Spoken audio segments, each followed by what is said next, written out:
you spoke about reach, and we know that telcos have a very good reach, right? They're kind of present in all the states, all the cities, all the up to the taluk level. They have their sales agents, they have their shops, etc.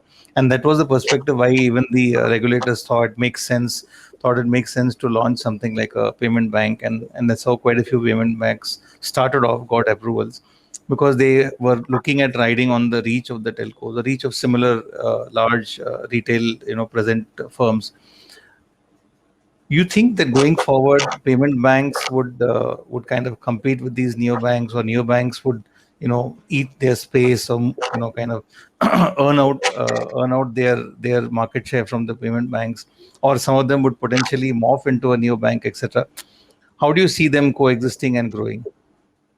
So yes, that's again very interesting question, and recent regulatory changes, which has regulator has come out, wherein they have uh, increased the limit of the wallets, digital wallets, from 1 lakh to 2 lakh, allowing interoperability of the wallets.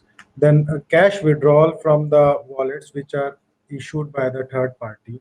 So, and then overnight balances in the digital bank, sorry, this payment bank account from 1 lakh to 2 lakh.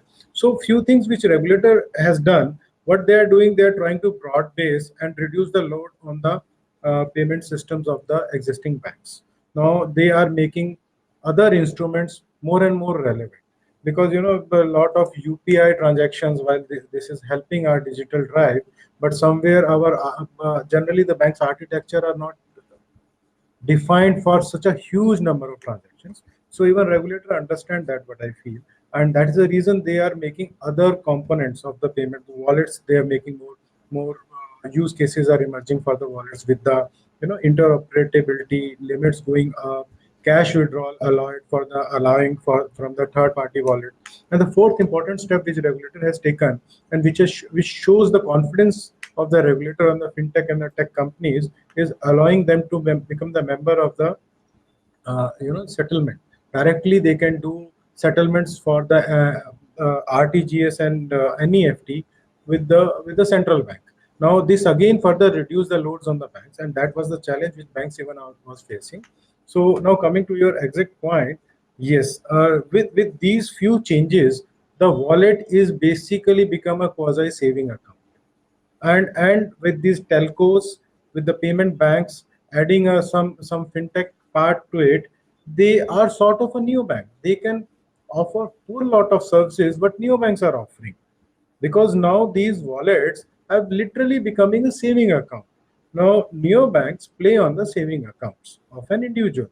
Now once these wallets are becoming so powerful, and they are so many use cases emerging for these wallets, so definitely you are right, there would be very interesting to see how the things go with the payment banks and the neobanks.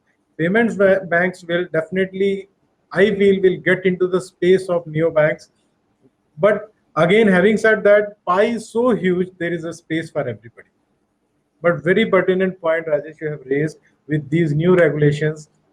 It has infused life in the payment banks, and getting along with the digital wallets and everything, they may morph themselves into a neobank.